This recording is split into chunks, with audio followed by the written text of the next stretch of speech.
estás en Barcelona, así que por la hora. Nosotros vamos a celebrar tu libro tomando una copa de vino, así que antes de eso habían quedado algunas preguntas. ¿Una de la mañana ya? Habíamos quedado con algunas preguntas para los expositores, así que ahí levantó la mano alguien, ¿no? Sí, después si alguien no quiere hablar. Pero bueno, aprovechamos a hacer algunas preguntas. Hola. ¿Cómo va? En los últimos días, en redes, surgió un debate muy interesante, que en realidad no es que surgió, se reavivó un debate muy interesante, que un divulgador, que es desarrollador inmobiliario y demás, reveló el debate sobre una propuesta que decía cómo solucionar el tema de la Villa 31, ¿sí? Que decía cómo moverlo, y decía algo como, nada, con unos terrenos que pagaban todos los desarrolladores, y los desarrolladores ponían la plata para mover, no sé, una cosa más allá del tema ético. No sé si lo escucharon o no. ¿Qué tan viable es, entendiendo que cada distrito tiene sus normativas, ¿no? Pero qué tan viable es algo de tal magnitud que sea a través del privado? ¿Es viable, entendiendo que también el Estado tiene por lo menos la parte legal, no sé, pero qué tan viable es este tipo de experimentos raros, masivos, donde el privado pone todo en un lugar y los obliga a moverse a otro lugar con él?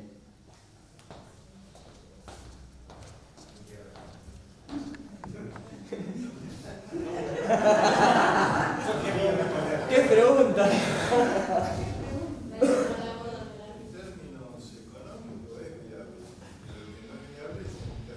Desde la comunidad no va a aceptar reubicarse, desplazarse, pero en términos económicos se están comprando sectores de ciudad en distintos lugares, y la verdad que si uno, yo fui a Berisso, ¿no? Hablando con los habitantes de Berisso, más o menos saqué la cuenta por el censo de la cantidad de viviendas que hay. La multipliqué por un valor alto para no ahorrarle, un valor promedio. Y saqué la cuenta y realmente para lo que es el sector financiero internacional, comprar todas las casas de Berisso es absolutamente posible. Quiero decir, económicamente es posible, porque es lo que está pasando, es decir, hay muchos recursos que no están dirigidos digamos, a la producción, están dirigidos a la financiarización de la economía que alcanza también al hábitat, ¿no? Pero eso hace unos años también habían hecho una cuenta, nosotros hicimos un relevamiento muy interesante en la Villa 31 y hacían una cuenta, 40.000 viviendas, más o menos, $100.000 por vivienda, y realmente era un negocio espectacular, pero esa gente no se quiere ir. Yo te voy a sumar alguna cosa más. Escuché el ejemplo del personaje que lo dice, habla con mucha soltura de un montón de cuestiones que son bastante más complejas de lo que plantea, y es un personaje más mediático que otra cosa. Fuera de eso, el valor de la tierra en general, en términos inmobiliarios, está asociada a los indicadores que la tierra tenga, ¿sí? Yo, justamente esto refiere a la Villa 31 o a Barrio 31, que es un fenómeno muy especial, no voy a explicar demasiado, pero los que trabajan en esto lo entienden. Dicen las malas lenguas que es un asentamiento de renta más que vivienda. Entonces, posiblemente, en términos absolutamente económicos, la rentabilidad que obtenga quien precisamente es locador de esos inmuebles sea mucho mayor a la que comunal. En términos de se puede hacer o no se puede hacer, parto de la base del consenso. Lo primero que tendrías que hacer es, o bien, ponerte de acuerdo con toda la gente que está ahí arriba, de que efectivamente quieran cederte el derecho que ellos tienen, es un consenso, si ponerte de acuerdo, o podrías plantear algo muchísimo más violento, que creo que es impracticable desde el punto de vista humano-social, que es decir, yo, así como puedo expropiar una propiedad, puedo expropiar un derecho, y me pongo en red de expropiar el derecho posesorio que quien sea tenga, con todo un procedimiento de tasación posterior y demás, como cual se puede.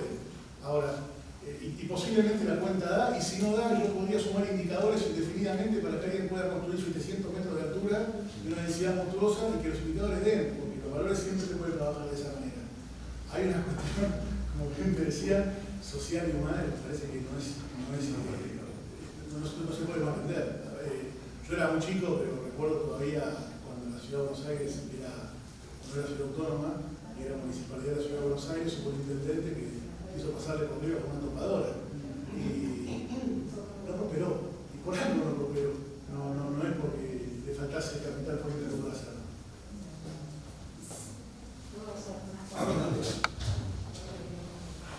Y otro tema que también me parece que es importante a veces cuando se piensa sobre procesos de reurbanización de las villas, sobre todo en la ciudad de Buenos Aires o en los municipios aledaños a la ciudad de Buenos Aires, que es algo que todavía no surgió, que trabajando en el IBC era un tema bastante central, es que ¿por qué la gente elige vivir en asentamientos cuando quizás por ese mismo dinero puede acceder a un lote con servicios o puede alquilarse una vivienda de mejor calidad en este déficit cualitativo? Por el acceso al trabajo que están en la ciudad de Buenos Aires y por el transporte. Siempre hablamos de los servicios como saneamiento, agua potable, pero no hablamos de la conexión de transporte que necesita el conurbano y del tiempo que le lleva a la gente trasladarse desde las zonas aledañas a la ciudad de Buenos Aires, donde está el centro de trabajo. Entonces, cuando también, a mí me encanta la idea de lotes con servicios, pero siempre la crítica fuerte un poco es ¿por qué alguien elegiría irse a vivir aún más lejos de la ciudad de Buenos Aires cuando mismo viviendo quizás en Pilar, en un country divino, tenés por lo menos 1 hora y media de viaje a Capital? Entonces, también tenemos que pensar en ese punto de cómo se llega a la ciudad de Buenos Aires, cuánto demoramos en llegar a la ciudad de Buenos Aires y sobre todo para la gente clase obrera, por así decirlo, cuánto tiempo de su ocio termina renunciando si no vive en la ciudad de Buenos Aires. Entonces ese es el tema. Un pequeño comentario como habitante del conurbano, ese fenómeno, que es el de la ciudad de dormitorio, está desapareciendo en muchos casos. O sea, yo viví toda mi infancia en una ciudad donde los padres de todos mis amigos se levantaban a la mañana y tomaban el tren San Martín o el Urquiza o venían en auto, venían a trabajar a la capital. Y hoy lo que estoy viendo es que eso está cambiando. O sea, cada vez más, post pandemia, la gente se empezó a quedar más. Se han generado centros urbanos en la provincia de Buenos Aires, en el urbano, que tienen actividad económica independiente. Yo te diría que hoy mis compañeros de secundario de San Miguel, creo que soy el único que viene todos los días a Buenos Aires a trabajar. Los demás trabajan profesionales, comerciantes, empleados, todos trabajan en la zona y creo que está cambiando. Sí es cierto que tenés que trasladarte, creo que también hace el urbanismo, cuando hablamos de lotes con servicios, trabajar en lo que sería la zonificación o el pensar en nuevas ciudades. Hay un tema urbanístico en Argentina en general, sería complejísimo analizar, pero mirar la red ferroviaria, como de la ciudad de Buenos Aires, hay una cuestión histórica de pensar la centralidad de Buenos Aires, que creo que hay que cambiarla, y a lo mejor no estaría mal empezar a pensar más allá de los tiempos con servicios en nuevos centros urbanos, donde dispongas las cosas. Yo creo que no es imposible. Me pasa algo, a lo mejor me refiero un poco soñador o naif, pero yo me pongo a jugar con el Google en la provincia de Buenos Aires y me levanto un poquito así la vista a 500, 1000 metros del piso y digo, ¿cómo puede ser que tengamos un problema de acceso a la tierra? La provincia de Buenos Aires es una mancha verde monstruosa que además tiene una realidad que es medio única. Yo hago un agujero en la provincia, en cualquier lado del piso hago agua potable o casi potable. Es una cosa única. Entonces, creo, como decía recién, que acá hay que hacer un planeamiento urbanístico, de algo se puede repensar esto. Es decir, sí, Hay varias preguntas que ya van a Perdón, después me enganché con esto.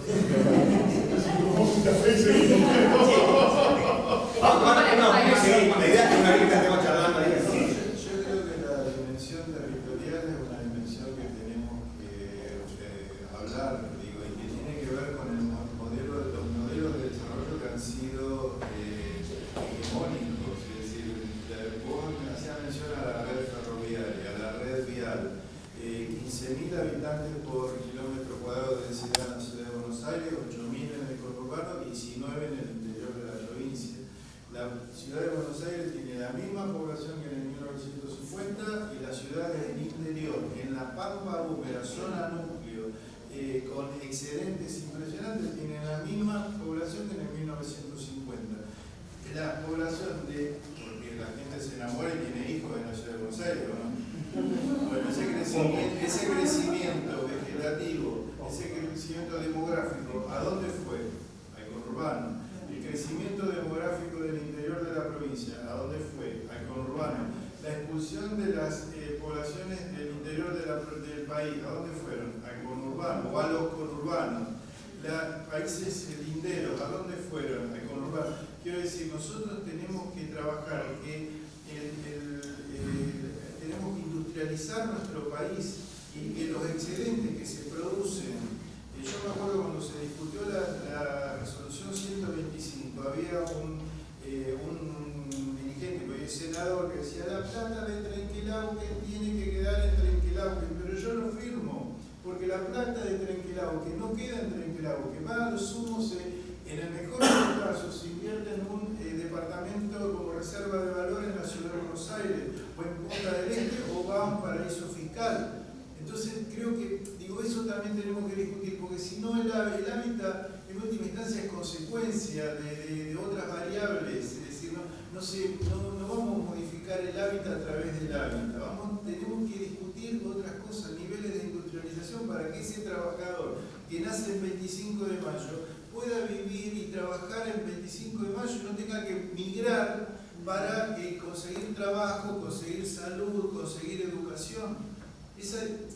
Y por ahí la idea de las ciudades nuevas también está buena, pero en esa ciudad tiene que haber trabajo, porque si no va a ser una ciudad dormitorio. Lo tenemos que discutir la Argentina, es decir, la Argentina es un país, en La Rioja y Catamarca, ¿saben cuánto es la densidad poblacional? 3,5 habitantes por kilómetro cuadrado. ¿Cuánto va a tardar el sistema internacional para venir y decirle: no, mira, che, si no lo usás a eso, lo vamos a usar nosotros? Ya lo están haciendo de otra manera, no lo están haciendo a ese nivel de brutalidad, pero lo están haciendo comercialmente, comprando tierra, quiero decir, me parece que esa dimensión, porque además es la que repercute sobre estos conurbanos inmanejables. Porque esa persona que se quedó sin trabajo en el Chaco termina en el conurbano de la ciudad de Buenos Aires. Una pregunta. Ahí va. Hacemos las preguntas juntas, así responden. Bueno, aquí, los tres. Así que primero Facundo. Levanta primero. Bueno, gracias por las intervenciones.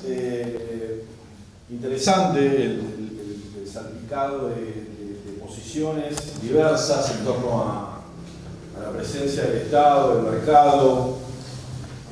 Me parece que la conclusión que llegaba Pasco es una conclusión certera. Hay que profundizar la presencia del Estado, pero mejorar la función de ese Estado.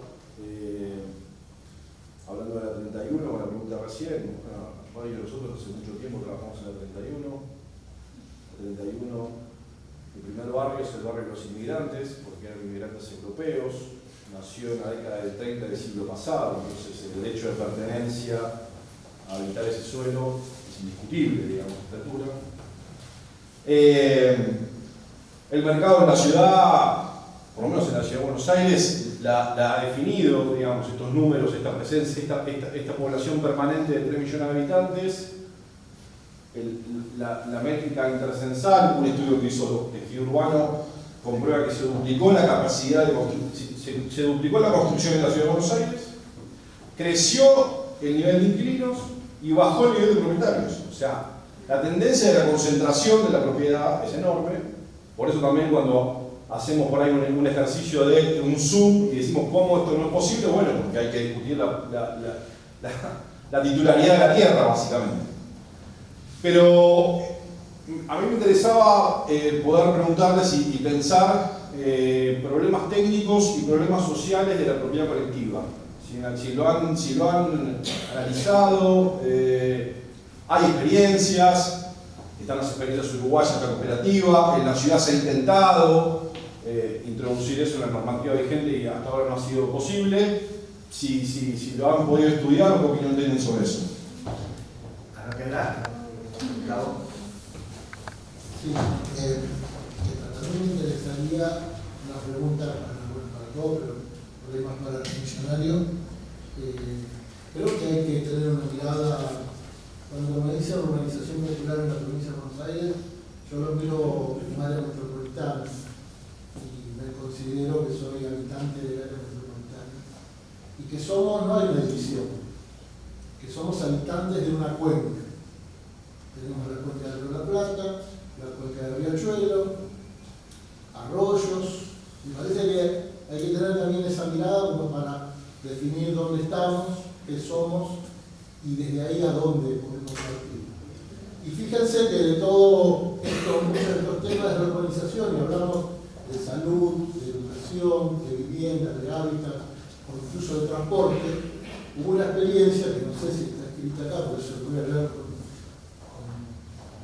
YouTube, pero me gustaría por ahí contar más al funcionario, que es la causa Matanza Riachuelo por causa Beatriz Mendoza, que engloba 5 millones de personas, que es el área metropolitana justamente de las cuencas del Río de la Plata y del Riachuelo, donde ahí falla y dejó un fallo de la Corte Suprema de Justicia, donde la Corte Suprema nombró a un juez, Armela, que fue echado por delincuente en su momento, todavía sigue, en Quilmes, y que había muchas cuestiones para resolver, entre ellos el saneamiento, el agua, la cloaca, el aire, y hay una cuestión que tiene que ver con lo ambiental, con la calidad de vida, del aire y con los chicos que se mueren, con las familias que se enferman por contaminación ambiental del capitalismo, del sector privado en un polo petroquímico, de empresas que dan trabajo pero que no importa cómo vive la gente alrededor. Entonces me parece que ahí abordamos una experiencia completa, que es estos años que hemos pasado y que ha terminado ahora, porque la Corte Suprema dijo, ya terminaron, está todo bien, y le hace cargo ahora a cada gobierno, a la provincia, a la ciudad y a la nación. En ese caso, me gustaría más hablando por Villa Inflamable en particular, que es donde nació la causa y donde podemos decir cómo la injusticia espacial o la injusticia en los servicios públicos está presente. Toda esta causa tiene un contenido de infraestructura local muy importante. Es el sistema Riachuelo, que va para el Riachuelo, que sale, bueno, que va a generar conexiones locales, pero fíjense qué cosa, todo llega a Villa Inflamable, va a llegar los desaguates locales, y sin embargo no tiene cloacas. Villa Inflamable aún no las tiene pensadas, no las tiene programadas, no las tiene revisadas, y lo más grave es que las lagunas que tiene internas son las lagunas locales a cielo abierto. Estamos acá enfrente, es el polo petroquímico donde nació esta causa que se estudia en todo el mundo. Me parece que hay que reflexionar también que falta Estado para eso, porque está claro que los privados siguen contaminando, que las empresas siguen pagando las multas, gastando la población, y eso me parece que es algo que habría que poner también sobre la mesa, y ahí sí, como funcionario, como parte de la provincia de Buenos Aires, que está en la Tucumán, me gustaría saber qué va a pasar con Villa Inflamable.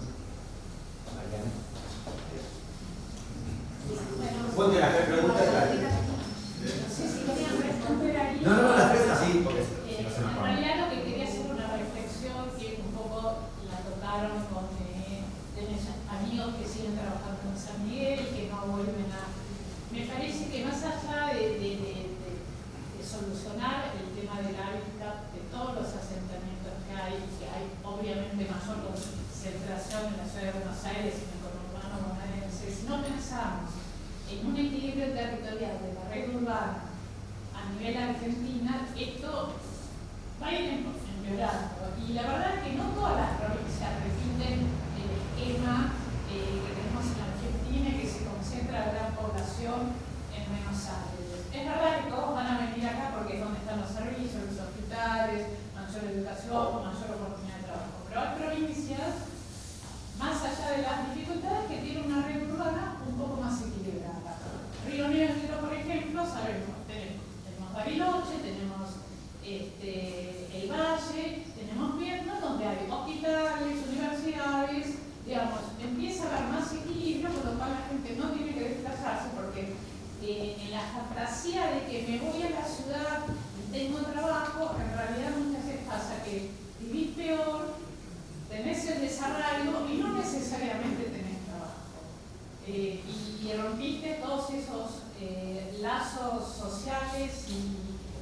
familiares que supiste tener en tu lugar de origen. Entonces me parece que paralelamente deberíamos pensar en una reconfiguración, un mayor equilibrio territorial a nivel un poco más amplio de toda la gente. Esa con papel. Bueno, ahí tienen las 3 preguntas y con eso cerramos y vamos a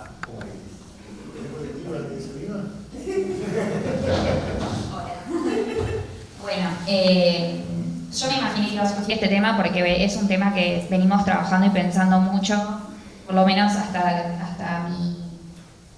que me fui del UBC. Yo estaba en la dirección de vivienda asequible acá, Roxana Asiente, porque nos acompañó mucho en este proceso de vivienda colectiva. Nosotros trabajamos y logramos aprobar un proyecto de ley que no fue implementado todavía, que es el proyecto de covivienda, que no me lo voy a adjudicar, es de la doctora Elisa Roca, también participante de Tejido Urbano, que es todavía la directora de Vivienda Asequible, que justamente la dirección de Vivienda Asequible lo que tratábamos era de lograr esto, tener vivienda asequible. Las experiencias en sí de viviendas colectivas, entendidas como muchas familias viviendo en un espacio, siendo todas copropietarias de partes indivisas, salen mal. La realidad es esa, las experiencias que hay en Argentina es que salieron mal. Acá el doctor D'Alessio también me da la razón. Bien. Básicamente porque se generan muchos problemas vecinales que no tienen solución y no tenemos definidas las partes privadas de cada inmueble y de las partes privadas de cada persona. Sí hay experiencias como la de Uruguay, pero también Uruguay tiene una tradición cooperativista muy distinta a la que tenemos en Argentina, y también a veces exportar las experiencias también sale mal, porque cada país y cada cultura tiene su propia cosmovisión, y en eso nosotros somos muy distintos. También somos muy distintos a Brasil, que también tuvo experiencias de este tipo y que lo tiene previsto en su estatuto de ciudades. Nosotros por eso propusimos esta ley de covivienda, que lo que explota también, y que también está planteado en el libro de forma subyacente, pero que a mí me llamó la atención, es que el Estado sea dueño de la tierra y que las personas que habitan sean dueñas de la construcción por un tiempo determinado, y esto es el derecho real de superficie, que fue incluido en la última modificación del Código Civil en 2015 y que todavía no tenemos experiencia sobre esto. Y que es una posibilidad de que abarate mucho el costo de la vivienda, porque solo se pagaría la construcción y no el terreno, que además va a valer más a futuro para el Estado con la construcción realizada por ejemplo, cooperativas. Acá Roxana acompaña porque nosotros esto lo trabajamos en la legislatura, lo logramos sacar la ley de covivienda junto con Elisa Roca y la legisladora Cecilia Ferraro, y con acuerdo de varios espacios políticos, pero la reglamentación se está trabajando y no hay mucho acompañamiento por parte de los escribanos.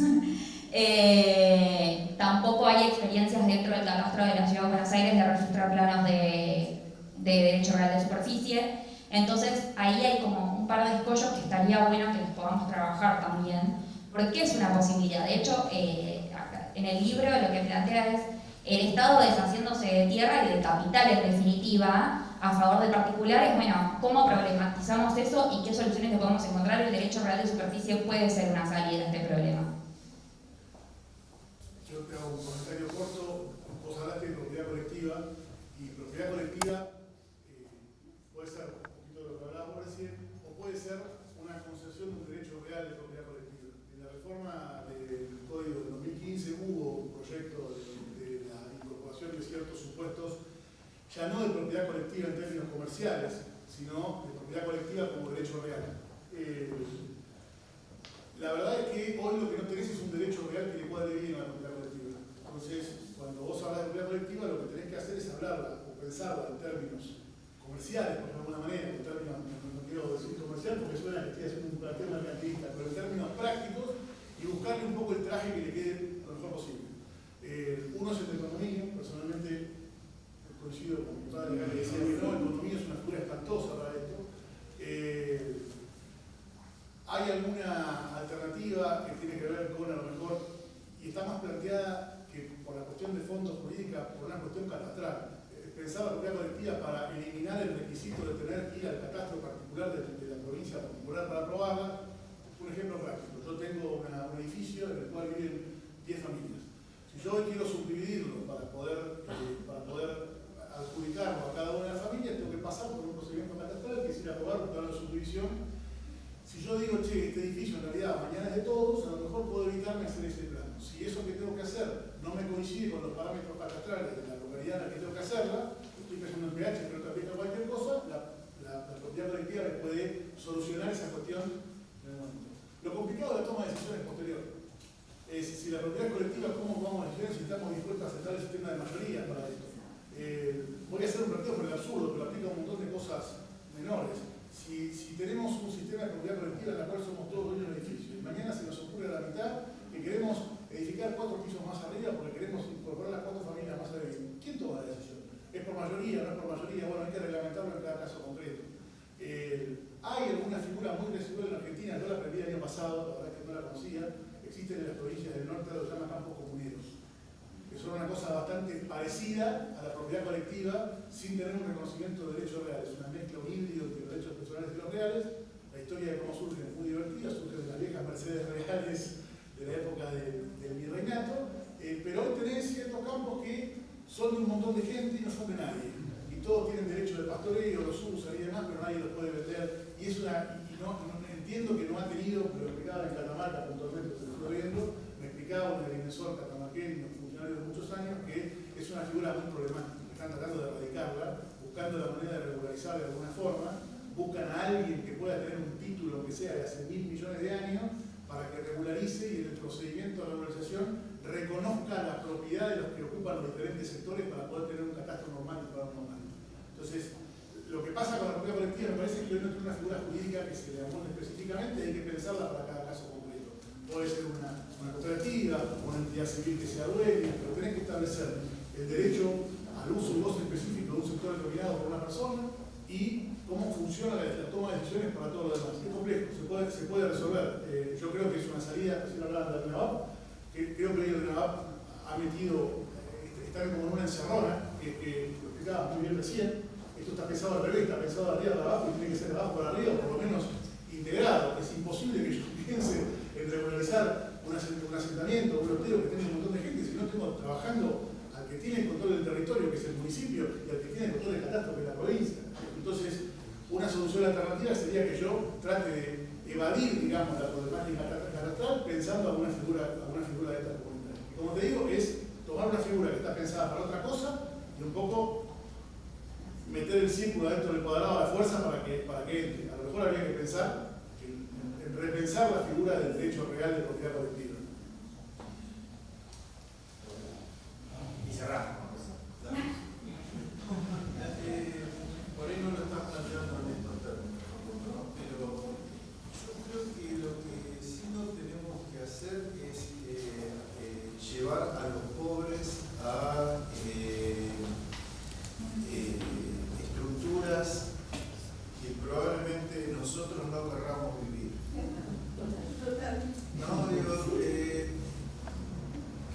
si por ejemplo las comunidades originarias adhieren a la propiedad colectiva, pero hay toda una cultura, un gran acuerdo social entre ellos. Yo me resisto a eso, ¿viste? Porque, por ejemplo, le damos la propiedad del terreno, pero por 5 años no la puede vender. Che, le damos la propiedad, no, creemos en el derecho de propiedad.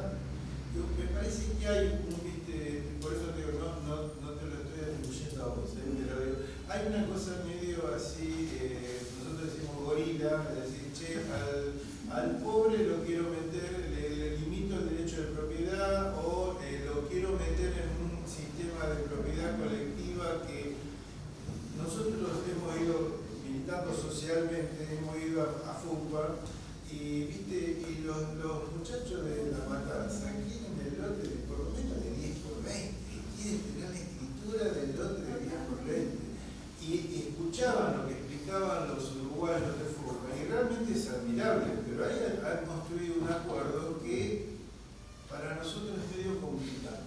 Acá hay comunidades que lo están construyendo. Bueno, por eso digo, pero si la comunidad en ese Una cosa es que habilitemos a que exista y otra cosa es que lo obliguemos. No es que vamos a asignarle la propiedad colectiva a los muchachos de una barriada. Estoy diciendo que hay cooperativas que quieren la propiedad colectiva. La forma. Pero hay también una idea así de meternos en un sistema que no, a nuestro pueblo, al que no adhiere, ¿no? Entonces que genera mucha conflictividad. Tenemos el tema de Acumar. Yo te convoco a verlo un poco históricamente. Yo creo que hay un progreso histórico en la causa, en el fallo, en el trabajo que se ha hecho. Hay un progreso. Y después aparecen las limitaciones con las que se ha encontrado el Estado, que no tiene poder de policía, que no tiene recursos, que el privado es a veces más fuerte que el propio Estado. Y creo que estamos en esa tensión. No sé qué va a pasar con Villa Inflamable. Te digo, no soy un... Era puntualmente por la tierra, por el tema que tratamos acá y catastro. Ahí Inflamable tuvo una ley de expropiación para sacarlos, para relocalizarlos. Un caso raro era que la expropiación era con un destino para un distrito industrial. Luego no se hizo la expropiación. Ahora la gente lo expropiaron y hoy sigue estando la gente porque quedó, no la sacaron, y de 1.200 familias hay 2.400. Mi pregunta es, porque la gente pregunta, ¿qué va a pasar con su título, con su tierra? Ahí hay un tema de tierras y de expropiación para trabajarlo hoy. Digo esto porque es algo que... La expropiación, les digo, la expropiación que es un recurso que tiene el Estado, se desprestigió mucho y hubo un momento en el gobierno de Felipe Solá que el Ejecutivo alegó que venía un legislador, dicho así demagógicamente, quedaba bien con el barrio y le afectaba el presupuesto. Entonces dice, no, el presupuesto, la facultad de administrar el presupuesto es del Ejecutivo, vos no podés. Y ahí se trabaron, es decir, el Ejecutivo empezó a vetar sistemáticamente las expropiaciones. Y hoy se aprueban expropiaciones ante situaciones de conflictividad muy importantes. Y la verdad que nosotros creemos que la compra de tierras es mucho más inteligente que la expropiación. Porque vos la expropiación la tenés que pagar lo que te tasa el Estado. Y la compra de tierras en una situación con un propietario razonable, la podés acordar hasta en un mejor valor beneficiario para el Estado. Y ahorrás toda esta burocracia de juicios inmensos. A ver, ¿de qué sirve la expropiación? Y esto sirve para sentarlo al propietario. A veces, con la expropiación tenés una herramienta de coacción al propietario para sentarlo, pero el eje debería ser otro, debería ser comprarlo, negociar como corresponde, con transparencia, por supuesto. Es más inteligente que la expropiación. La expropiación de los barrios Renavat es muy difícil de explicar. Que salió en un momento donde se gobernaban los que defendían el derecho a la propiedad, salió por unanimidad. Todos los legisladores votaron en la expropiación. No se por eso, porque después no se hizo ninguna expropiación. Lo sujetaron a la expropiación. El gobierno es una cosa distinta. Lo sujetaron a la expropiación. Vemos que no termina acá el debate, por suerte. Creo que abrimos un montón de puertas y ventanas para seguir charlando. Aquí en el saloncito al lado hay un pequeño agape, así que nos invitamos a pasar a seguir charlando de este tema con la gente que se ve. Así que muchísimas gracias.